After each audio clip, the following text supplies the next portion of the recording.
ମୋର ପ୍ରିୟ ଈଶ୍ୱରଙ୍କ ଲୋକମାନେ, ଆପଣ ମାନେ ଦେଖିପାରିଲେ ଯେତେବେଳେ ସ୍ୱର୍ଗ ଓ ପୃଥ୍ୱୀ ସୃଷ୍ଟି କଲା ପରେ ପରମେଶ୍ୱର ଏଦେନ ଉଦ୍ୟାନରେ ଆଦମଙ୍କୁ ଆପଣା ହସ୍ତରେ ନିର୍ମିତ ମନୁଷ୍ୟକୁ ଏଦେନ ଉଦ୍ୟାନରେ ରଖିଲା ପରେ ପରେ କଣ କରୁଛନ୍ତି?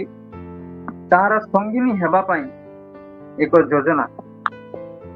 ପୂର୍ବ ଦିଗସ୍ଥ ଏଦନରେ ଯେତେବେଳେ ଆଦମ ଏକାକୀ ବସବାସ କରୁଥିଲେ, ସେହି ସମୟରେ ଦିନକରେ ଅନନ୍ତର ସଦାପ୍ରଭୁ ପରମେଶ୍ୱର ଆଦମଙ୍କୁ ଘର ନିଦ୍ରାଗ୍ରସ୍ତ କରାଇ ସେହି ନିଦ୍ରା ସମୟରେ ତାଙ୍କର ଖଣ୍ଡେ ପଞ୍ଜର ନେଇ ମାଂସ ଦ୍ୱାରା ସେହି ସ୍ଥାନ ପୂର୍ଣ୍ଣ କଲେ। ପ୍ରେଜ୍ ଦ ଲର୍ଡ। ନିଦ୍ରା ହେଉଛି ମନୁଷ୍ୟ ଜୀବନର ଏକ ଆଂଶିକ ଅଂଶ ଅଟେ। ଏହି ନିଦ୍ରାକୁ ନେଇ ବାଇବେଲ ଆମକୁ କଣ କହେ? ମୋର ପ୍ରିୟ ଈଶ୍ୱରଙ୍କ ଲୋକମାନେ, ନିଦ୍ରାର ତାତ୍ପର୍ଯ୍ୟକୁ ଯଦି ଆପଣମାନେ ବୁଝିବା ପାଇଁ ଚାହାନ୍ତି, ମନୁଷ୍ୟର ଶାରୀରିକ ନିଦ୍ରା ଏବଂ ଆତ୍ମିକ ନିଦ୍ରା ମଧ୍ୟରେ ବହୁତ ଆକାଶ ଏବଂ ପାତାଳର ତଫାତ ଦେଖାଯାଏ। ଆପଣମାନଙ୍କ ସମ୍ମୁଖରେ ଆଜି ସେହି ନିଦ୍ରା ଉପରେ କିଛି ଅଂଶ ମୁଁ ରଖିବା ପାଇଁ ଚାହେଁ। ଧ୍ୟାନରେ ଶୁଣନ୍ତୁ। ଏହି ଘଡ଼ିସନ୍ଧି ସମୟରେ ଆପଣମାନଙ୍କ ନିମନ୍ତେ ଯେଉଁ ବାକ୍ୟ ଦିଆଯାଏ, ବାକ୍ୟକୁ ଯେଉଁମାନେ ଅମାନ୍ୟ କରନ୍ତି, ବାକ୍ୟକୁ ଯେଉଁମାନେ ଘୃଣା କରନ୍ତି, ବାକ୍ୟକୁ ଯେଉଁମାନେ ଅଣଦେଖା କରନ୍ତି, ସେମାନଙ୍କ ପାଇଁ ବହୁତ ବିପଦ। ଆପଣ ଏହା ମନେ ରଖିବା ଦରକାର। ତ ପ୍ରଥମ ବିଷୟଟି ହେଲା, ଦିନେ ପରମେଶ୍ୱର ଆଦମଙ୍କୁ ଘୋର ନିଦ୍ରାଗ୍ରସ୍ତ କରାଇ ତାଙ୍କର ଅସ୍ଥିର ଏକ ପଞ୍ଜର ନେଇ ସେହି ସ୍ଥାନ ପୂର୍ଣ୍ଣ କରି ହବା ନାମ୍ନୀ ଏକ ତାଙ୍କର ସଙ୍ଗିନୀ ହେବା ନିମନ୍ତେ ଏକ ସ୍ତ୍ରୀଙ୍କୁ ତାଙ୍କୁ ପ୍ରଦାନ କରେ। ତ ବିଷୟବସ୍ତୁ କଣ? ପ୍ରମୁଖ ବିଷୟ ହେଉଛି, ରାତ୍ରି ସମୟରେ ଯେତେବେଳେ ଲୋକମାନେ ଶୁଅନ୍ତି, ରାତ୍ରିର ତାତ୍ପର୍ଯ୍ୟ ହେଉଛି ନିଦ୍ରା ସମୟରେ ପରମେଶ୍ୱରଙ୍କର ଯୋଜନା କି ଆପଣଙ୍କ ଠାରୁ ଆଉ ଜଣକୁ ନିର୍ମାଣ କରିବାର ଯୋଜନା।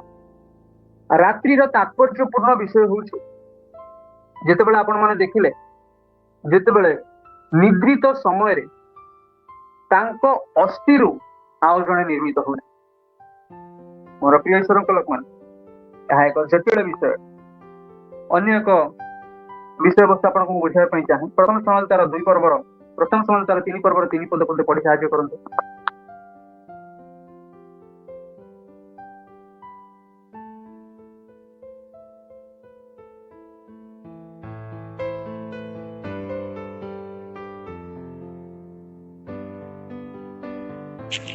କେତେ ଭାଇ? ପ୍ରଥମ ସମୟ ତାର 3 ପର୍ବର 3 ପଦ।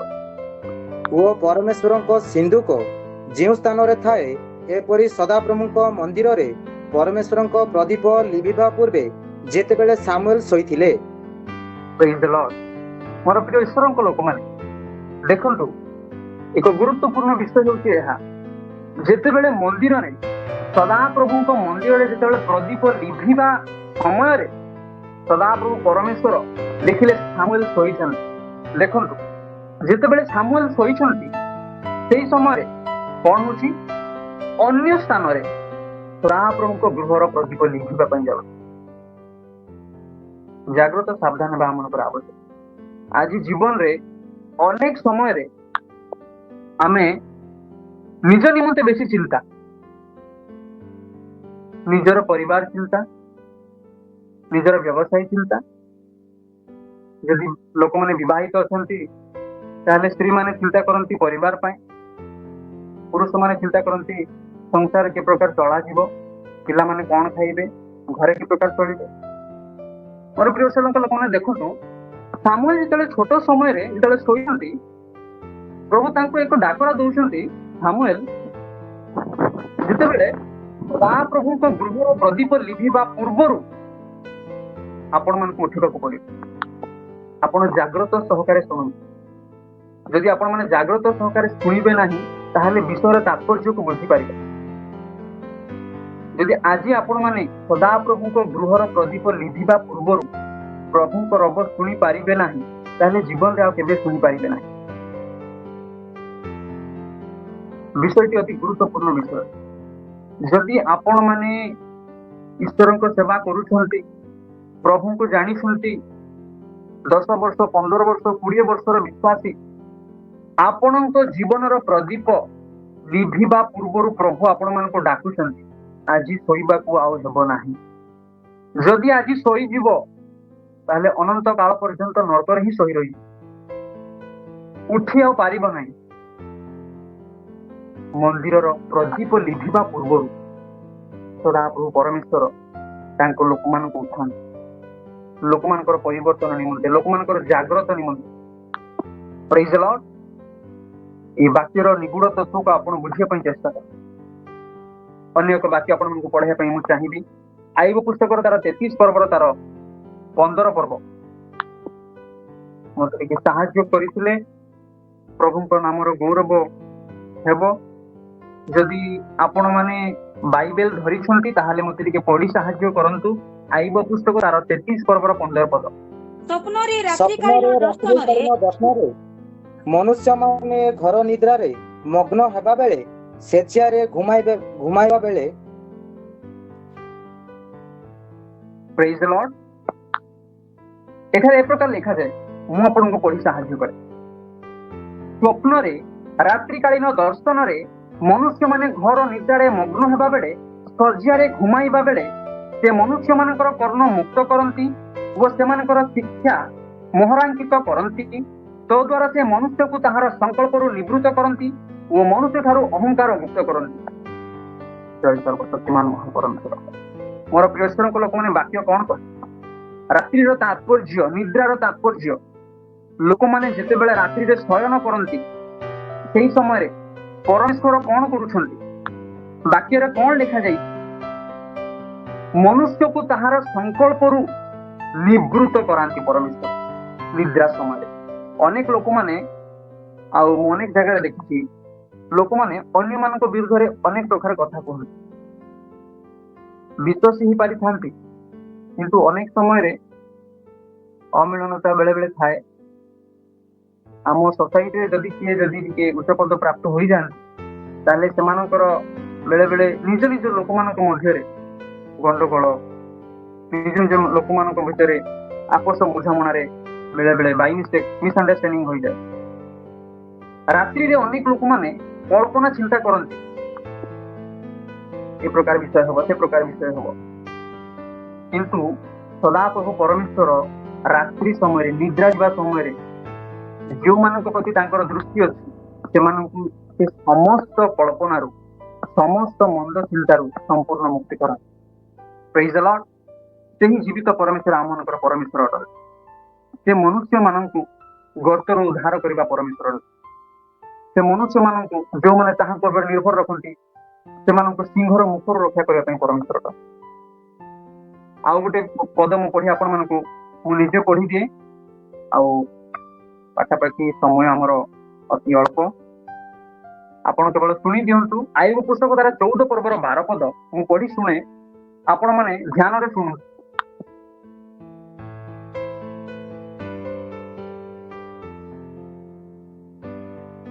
ଆଇବ ପୁସ୍ତକ ତାର 14 ପର୍ବର 12 ପଦ।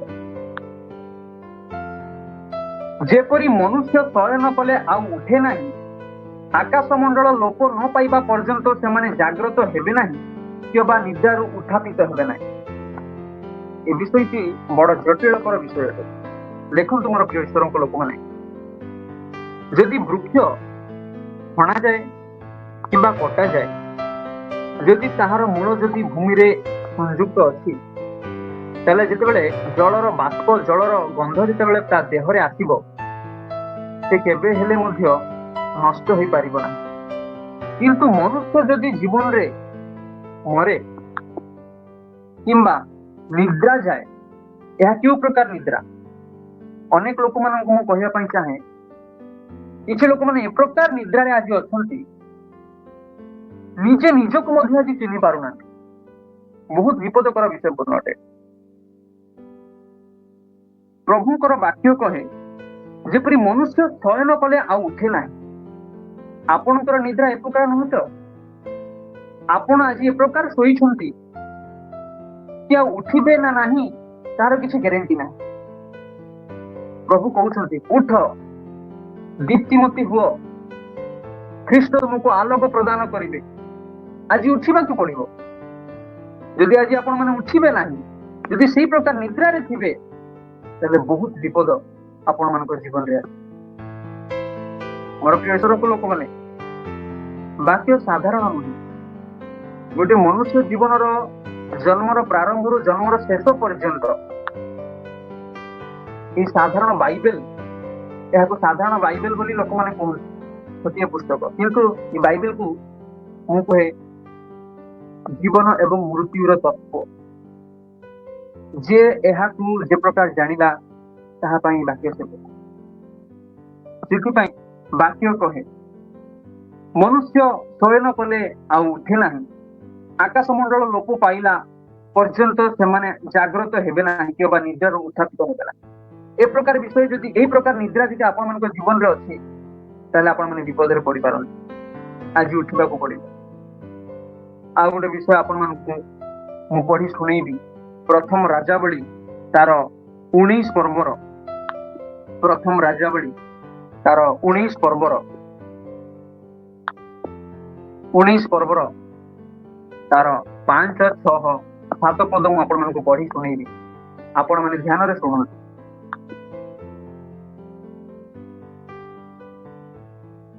ତହୁଁ ସେ ରତନ ବୃକ୍ଷ ମୂଳେ ଶୟନ କରି ନିଦ୍ରା ଗଲେ।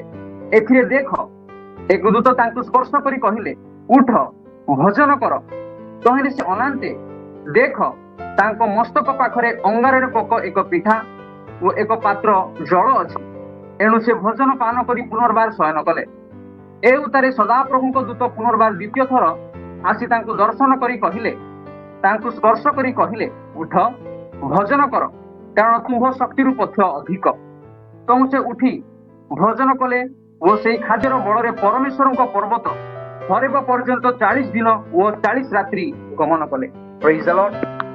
ମୋର ପ୍ରିୟ ଈଶ୍ୱରଙ୍କ ଲୋକମାନେ, ଯେତେବେଳେ ଏଲିୟ ଆଉ ବାଲର 450 ଭବିଷ୍ୟତ ବକ୍ତା ଏବଂ ଆସେରର 400 ଭବିଷ୍ୟତ ବକ୍ତାଙ୍କ ସହ କର୍ମିଲ ପର୍ବତରେ ସଦାପ୍ରଭୁଙ୍କୁ ଆଜି ତୁମେ ପ୍ରେମ କର, ସେବା କର, ନହେଲେ ବାଲ ଦେବତା ଗଣଙ୍କ ଉଦ୍ଦେଶ୍ୟରେ ସେବା କର ଏବଂ ପ୍ରେମ କର, ଏ ପ୍ରକାର ବିଷୟକୁ ଯେତେବେଳେ ଯୁକ୍ତି ସହକାରେ ବାଲର ଭବିଷ୍ୟତ 450 ଜଣ ଭବିଷ୍ୟତ ବକ୍ତାଙ୍କ ସହିତ ଆସେରର 400 ଭବିଷ୍ୟତ ବକ୍ତାଙ୍କୁ ଯେତେବେଳେ ଚ୍ୟାଲେଞ୍ଜ ଦେଲେ, ସେଇ ସମୟର କଥା।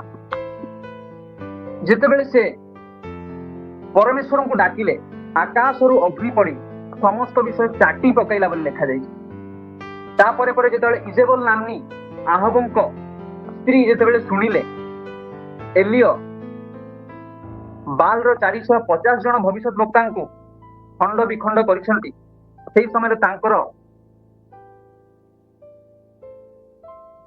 ତାଙ୍କୁ ଇଜେବଲ ନାମ୍ନୀ ଜଣେ ମହିଳା, ତାଙ୍କୁ ବାଇବେଲରେ ଜଣେ ବେଶ୍ୟା ସ୍ତ୍ରୀ ମଧ୍ୟ କୁହାଯାଇଛି, ଜଣେ ଭୁତୁଡିଆ ସ୍ତ୍ରୀ ବୋଲି ମଧ୍ୟ କୁହାଯାଇଛି। ଏ ପ୍ରକାର ଜଣେ ମହିଳା ତାଙ୍କୁ ଜୀବନରୁ ମାରିବା ନିମନ୍ତେ ଚେଷ୍ଟା କରୁଥିଲେ। କିନ୍ତୁ ପରମେଶ୍ୱରଙ୍କର ଯୋଜନା ଦେଖନ୍ତୁ, ଯେତେବେଳେ ସେ ରାତ୍ରିରେ ଶୟନ କରିଛନ୍ତି, ରାତ୍ରିର ତାତ୍ପର୍ଯ୍ୟ ଦେଖନ୍ତୁ, ରାତ୍ରିର ସମୟ ଦେଖନ୍ତୁ। ଯେତେବେଳେ ସେ ରାତ୍ରିରେ ଶୋଇଛନ୍ତି, ସେଇ ସମୟରେ ଏକ ଦୂତ ତାଙ୍କ ନିକଟକୁ ଆସି କହୁଛନ୍ତି, ଉଠ, ତୁମେ ଯଦି ଆଜି ଉଠିବ ନାହିଁ ତାହେଲେ ତୁମର ବଳ ଠାରୁ, ତୁମର ଶକ୍ତି ଠାରୁ ପଥ ଅଧିକ। ମୋର ପ୍ରିୟ ଈଶ୍ୱରଙ୍କ ଲୋକମାନେ, ଆପଣମାନେ ଯଦି ଆଜି ଉଠିବେ ନାହିଁ, ଆପଣମାନେ ଆଜି ଯଦି ନିଦ୍ରା ଯାଇଛନ୍ତି, ତାହେଲେ ଆପଣମାନଙ୍କର ବଳ ଏବଂ ଶକ୍ତି ଠାରୁ ଆପଣମାନଙ୍କର ପଥ ଅଧିକ। ଆପଣମାନଙ୍କୁ ପ୍ରଭୁ ଦୟା ଅନୁଗ୍ରହ କରି ଆଜି ଜୀବନରେ ବଞ୍ଚାଇଲେ। ପୃଥିବୀରେ ପାଖାପାଖି 800 କୋଟିରୁ ଅଧିକ ଜନତା ବସବାସ କରନ୍ତି, କିନ୍ତୁ ପ୍ରଭୁଙ୍କ ନାମର ମହିମା ଗୌରବ ପ୍ରଶଂସା କରିବା ନିମନ୍ତେ ଆଜି ଜୁମ୍ରେ 19-20 ଜଣ ଅଛି। ଆଜି 800 କୋଟି ଗଲେ କୁଆଡେ? ଦେଖନ୍ତୁ, 800 କୋଟି ଜନତା ମଧ୍ୟରେ ଆମମାନଙ୍କୁ ପ୍ରଭୁ ଆଜି ସୁଯୋଗ ସମୟ ଦେଇଛନ୍ତି। ଆମମାନଙ୍କର ଶକ୍ତି ଠାରୁ, ଆମମାନଙ୍କର ବଳ ଠାରୁ ଆମମାନଙ୍କର ପଥ ବହୁତ ଅଧିକ। ପ୍ରଭୁ କହୁଛନ୍ତି, ଆଜି ଉଠ, ଯଦି ଆଜି ଉଠିବ ନାହିଁ ତାହେଲେ ତୁମମାନଙ୍କ ବିପଦ ଅଛି।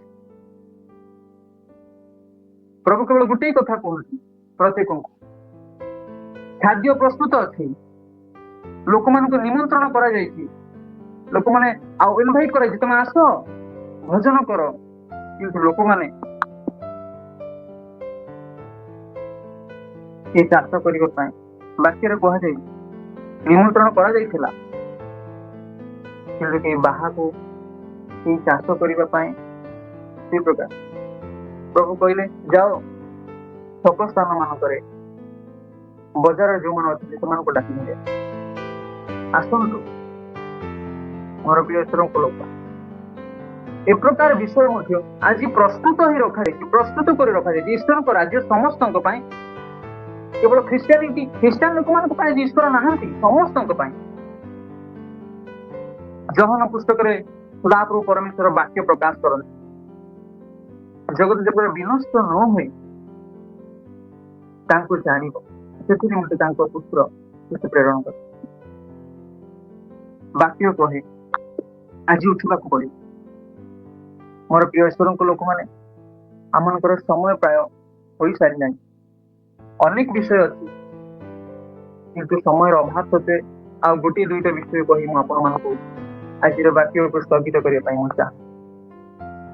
ଗୀତ ସଂହିତା ତାର 127 ପର୍ବର ତାର 2 ପଦ ଯଦି ମତେ କେହି ପଢି ସାହାଯ୍ୟ କରିପାରନ୍ତି। ଗୀତ ସଂହିତା ତାର 127 ପର୍ବର ତାର 2 ପଦ। ତୁମ୍ଭେମାନେ ଯେ ପ୍ରଭାତରେ ଉଠ ଓ ଏତେ ବିଳମ୍ବରେ ବିଶ୍ରାମ କର, ଆଉ ଶାନ୍ତିର ଖାଦ୍ୟ ଭୋଜନ କର, ଏହା ତୁମ୍ଭମାନଙ୍କ ପକ୍ଷରେ ବୃଥା, କାରଣ ସେହି ପ୍ରକାରେ ସେ ଆପଣା ପ୍ରିୟତମକୁ ନିଦ୍ରା ଦିଅନ୍ତି। ପ୍ରେଜ୍ ଦ ଲର୍ଡ। ବାକ୍ୟ କଣ କହେ? ସଦାପ୍ରଭୁ ପରମେଶ୍ୱର ତାଙ୍କ ପ୍ରିୟତମକୁ ନିଦ୍ରା ଦିଅନ୍ତି।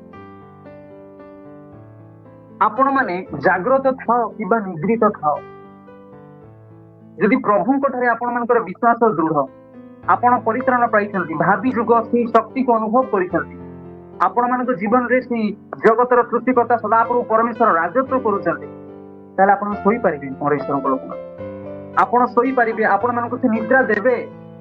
ଅନେକ ଲୋକମାନଙ୍କର ଆଜି ଆଉ ଜୀବନରେ ନିଦ ନାହିଁ, ପରିବାରର ଟେନସନ, ସାମାଜିକ ଟେନସନ, ପିଲାପାଣି ମାନଙ୍କର ଟେନସନ, ରାତି ନିଦ ହଉନାହିଁ।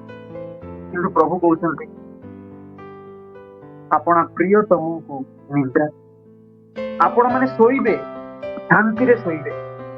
ମନେ ରଖନ୍ତୁ, ଯଦି ଆପଣ ଈଶ୍ୱରଙ୍କର ପ୍ରିୟତମ ଅଟନ୍ତି, ତାଙ୍କର ବାକ୍ୟ ଅନୁସାରେ ଚାଲୁଛନ୍ତି, ତାହେଲେ ଆପଣ ମାନେ ଶାନ୍ତିରେ ଶୋଇପାରିବେ। ଏହା ମନେ ରଖନ୍ତୁ। ଆଉ ଗୋଟେ ବିଷୟ ଆପଣମାନଙ୍କୁ ମୁଁ କହିବି, ସମୟ ତ ବିଳମ୍ବ, କିନ୍ତୁ ଆପଣମାନଙ୍କୁ ମୁଁ କହିବା ପାଇଁ ଚାହେଁ।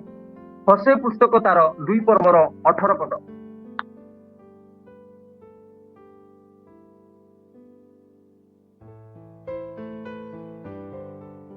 ମୁଁ ପଢି ସାହାଯ୍ୟ କରିଦିଏ। ଆଉ ସେଦିନ ଆମ୍ଭେ ସେମାନଙ୍କ ନିମନ୍ତେ କ୍ଷେତ୍ରସ୍ଥ ପଶୁ ଓ ଆକାଶସ୍ଥ ପକ୍ଷୀ ଓ ଭୂମିସ୍ଥ ଉରଗାମୀ ଜନ୍ତୁଗଣର ସହିତ ନିୟମ କରିବା ଓ ଆମ୍ଭେ ଦେଶରୁ ଧନୁ, ଖଡ୍ଗ ଓ ଯୁଦ୍ଧ ଉଚ୍ଛିନ୍ନ କରିବା, ଆଉ ସେମାନଙ୍କୁ ନିରାପଦାରେ ଶୟନ କରାଇବା। ପ୍ରେଜ୍ ଦ ଲର୍ଡ। ମୋର ପ୍ରିୟ ଈଶ୍ୱରଙ୍କ ଲୋକମାନେ, ଆପଣ ଏତିକି ଧ୍ୟାନ ରଖନ୍ତୁ, ଯଦି ପ୍ରଭୁଙ୍କ ଠାରେ ଆପଣ ଯଦି ଲାଗି ରହିଛନ୍ତି, ତାହେଲେ ଆପଣ ମାନେ ଶାନ୍ତିରେ ଶୟନ କରିପାରିବେ। ନା ଜନ୍ତୁ, ନା କୌଣସି ମହାମାରୀ, ନା କୌଣସି ବିପଦ ଈଶ୍ୱରଙ୍କର ବାକ୍ୟ ପ୍ରକାଶ କରେ। ଅନେକ ଲୋକମାନଙ୍କ ଜୀବନରେ ଆଜି ଚିନ୍ତାରେ ପୁରା ମାତି ଯାଇଛନ୍ତି। ବେଳେ ବେଳେ ଆଉ ମୋ ସାଙ୍ଗସାଥି ମାନେ ବେଳେ ବେଳେ କହିଥାନ୍ତି, ଆଉ ଭାଇ ଜୀବନରେ ବହୁତ ଦୁଃଖ, ଭାଇ ବହୁତ ଦୁଃଖ, ବେଳେ ବେଳେ ନିଦ ହୁଏ ନାହିଁ। ଯଦି ଜୀବିତ ପରମେଶ୍ୱରଙ୍କ ହସ୍ତରେ ଯଦି ଆପଣ ମାନେ ଅଛନ୍ତି, ତାଙ୍କର ସାନ୍ନିଧ୍ୟରେ ଅଛନ୍ତି, ତାହେଲେ ସମସ୍ତ ପ୍ରକାର ଆଶଙ୍କା ଆପଣଙ୍କ ଠାରୁ ଉଠିବ। ଆପଣ ଦେଶରେ ନିରାପଦରେ ବାସ କରିବେ, ନିରାପଦରେ ଶୟନ କରିବେ। ଈଶ୍ୱରଙ୍କ ବାକ୍ୟ ଏହା ପ୍ରକାଶ କରେ। ଈଶ୍ୱରଙ୍କ ବାକ୍ୟ ଅନୁସାରେ ଚାଲିଲେ ଆପଣମାନଙ୍କ ଜୀବନରେ, ଆପଣମାନଙ୍କ ଦେଶରେ ଆପଣମାନେ ଶାନ୍ତିରେ ବସବାସ କରିପାରିବେ, ଶାନ୍ତିରେ ଶୟନ କରିପାରିବେ। ଯଦି ଈଶ୍ୱରଙ୍କର ବାକ୍ୟ ନାହିଁ, ଯଦି ଈଶ୍ୱର ଆପଣମାନଙ୍କ ସାଥିରେ ନାହାନ୍ତି, ତାହେଲେ ବାକ୍ୟ ପ୍ରକାଶ କରେ, ତାହା ଆପଣମାନଙ୍କୁ ଉଦ୍ଦେଶ୍ୟରେ ନିଶ୍ଚୟ କରିବେ। ଆଉ ଗୋଟିଏ ପଦ ମତେ ପଢି ସାହାଯ୍ୟ କରନ୍ତୁ, ପରମ ଗୀତ ତାର 5 ପର୍ବର 2 ପଦ।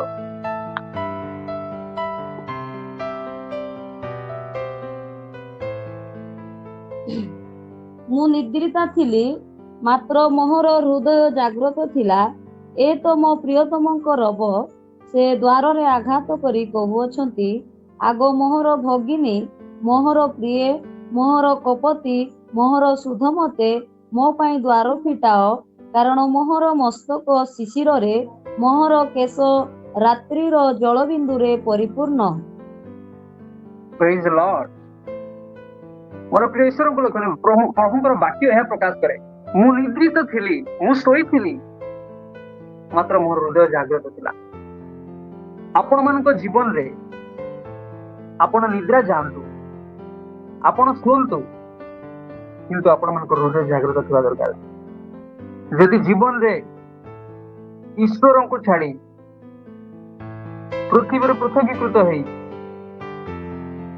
ଲୋକମାନଙ୍କ ଠାରୁ ବିଚ୍ଛେଦ ହେଇ ହିଂସା, କ୍ରୋଧ, ଦୁଷ୍ଟତା ଧରି ଯଦି ଆପଣମାନେ ଶୋଇଛନ୍ତି, ତାହେଲେ ଆପଣ ଆଉ କେବେ ଉଠିବେ ନାହିଁ।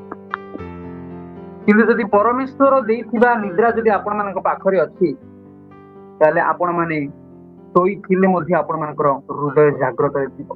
ପ୍ରେଜ୍ ଦ ଲର୍ଡ। ଏହା ବାକ୍ୟ ପ୍ରକାଶ କରେ। ଯଦି ଆପଣମାନେ ଆଜି ଶୋଇଛନ୍ତି, ଅସୁବିଧା ନାହିଁ। ଯଦି ଆପଣମାନଙ୍କର ହୃଦୟ ଜାଗ୍ରତ ଅଛି, ତାହେଲେ ଆପଣ ଶୋଇଥାନ୍ତୁ କି ଚେଇଥାନ୍ତୁ କି ବସିଥାନ୍ତୁ କି ଉଠିଥାନ୍ତୁ, ପ୍ରଭୁ ଆପଣଙ୍କ ସାଥିରେ ରହିବେ। ଅନେକ ଲୋକମାନେ ଆଜି ଚିନ୍ତା କରନ୍ତି, ଆରେ ଯୋଉମାନେ ମରିଗଲେ ସେମାନେ କୋଉ ପ୍ରକାର ଅବସ୍ଥାରେ ଅଛନ୍ତି। ମୋର ପ୍ରିୟ ସାଥୀ, ମୁଁ ଆପଣଙ୍କୁ କହିବା ପାଇଁ ଚାହେଁ, ଯୋଉମାନେ ମହାନିଦ୍ରା ପ୍ରାପ୍ତ ହୋଇଛନ୍ତି, ଦାନିଏଲ ପୁସ୍ତକ ତାର 12 ପର୍ବର 2 ପଦ କହେ, ଯୋଉମାନେ ମହାନିଦ୍ରା ଆଜି ପ୍ରାପ୍ତ ହୋଇଛନ୍ତି, ସେମାନେ ଦିନେ ଉଠିବେ, ସେମାନେ ଦିନେ ନିଶ୍ଚୟ ଉଠିବେ।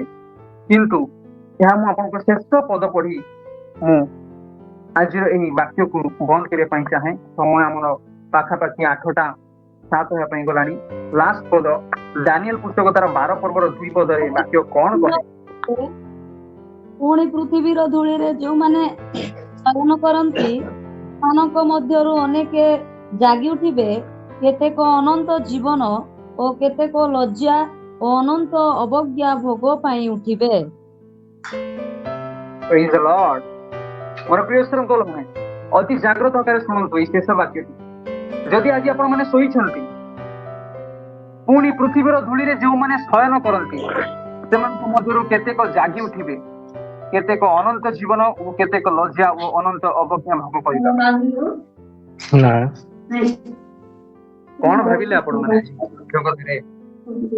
ଆଜି ଶୋଇଛୁ, କିଛି ଅସୁବିଧା ନାହିଁ, ଭଲରେ ଅଛନ୍ତି। ଅନେକ ଲୋକମାନେ ଆଜି ଭଲରେ ଥିବେ, ଅନେକ ପ୍ରକାର ଅବସ୍ଥାରେ ଥିବେ। ଯଦି ଆପଣମାନଙ୍କର ନିଦ୍ରା ପ୍ରଭୁଙ୍କ ଠାରୁ ଆଗତ ନୁହେଁ, ତାହେଲେ ଆପଣମାନେ ବିପଦରେ ଅଛନ୍ତି। ଯଦି ଆପଣମାନଙ୍କର ନିଦ୍ରା ଶୈତାନର ଅନ୍ତର୍ଗତ, ତାହେଲେ ଆପଣମାନେ ବିପଦରେ ଅଛନ୍ତି।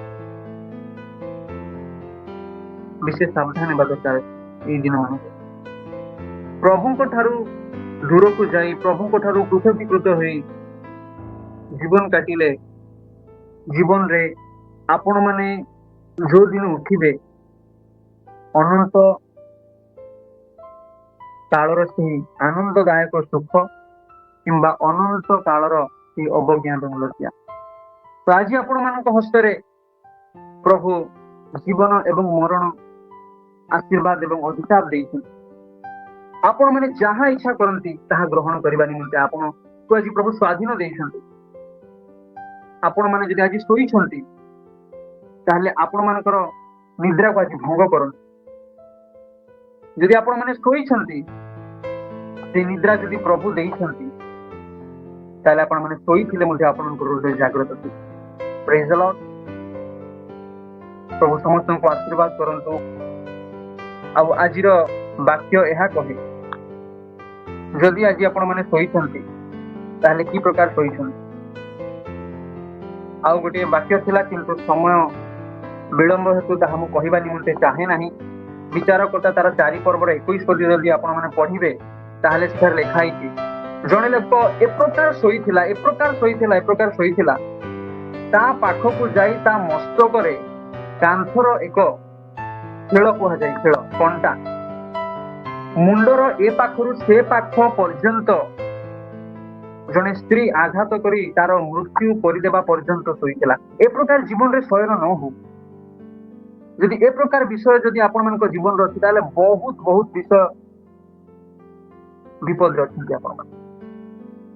ଆଉ ଗୋଟେ ବିଷୟ ମୁଁ କହିଦିଏ ସଂକ୍ଷିପ୍ତରେ।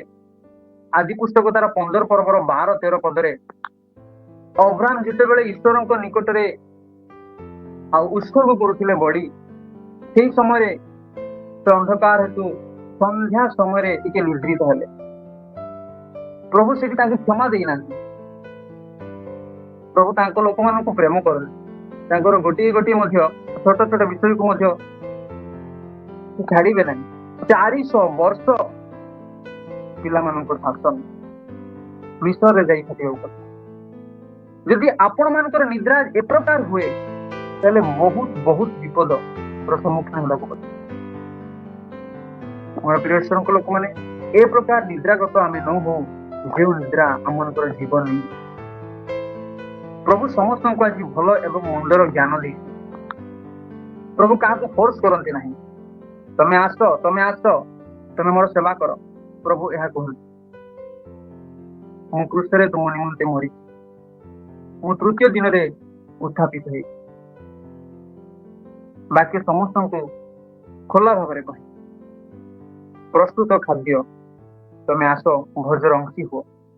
ତାପରେ ମଧ୍ୟ ଆପଣ ମାନେ ଯଦି ବିନା ବସ୍ତ୍ରରେ ଯଦି ଅଜାଗ୍ରତରେ ଯଦି ଜୀବନ କାଟିବେ, ତାହେଲେ ଶେଷରେ ପ୍ରଭୁ କହିଲେ ଆର ହାତ ଗୋଡ ବାନ୍ଧି ବାହାର ଅନ୍ଧକାରରେ ଫୋପାଡ଼ି ଦିଅ, କିଛି ଅସୁବିଧା ନାହିଁ।